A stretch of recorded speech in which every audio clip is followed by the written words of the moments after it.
Welcome to the Banker Lamp. Please enjoy the video. You'll begin by confirming prerequisites so setup goes smoothly. First, make sure your device is online and you're signed into the Google account you want to use. Once done, open the Google app and accept permission requests for microphone, location, and notifications. These let the assistant hear and personalize responses. Next, tap your profile icon, then choose Settings.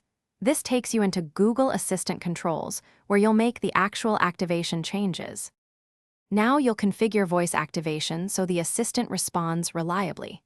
Go to Google Assistant Settings, pick Languages, and confirm the language variant you use. This improves recognition accuracy.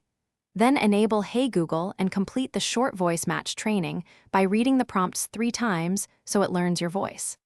After that, return to Device Settings to assign Google as the default Assistant app. This ensures the hot word launches Google Assistant from the lock screen and other apps. Finish by testing the assistant with natural commands.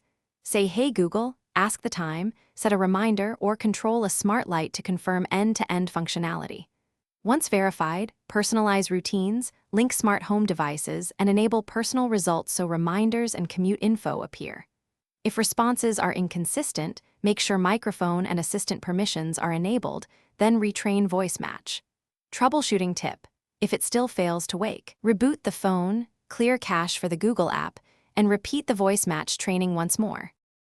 Thanks for watching. If this was helpful, leave a like and consider subscribing. See you next time.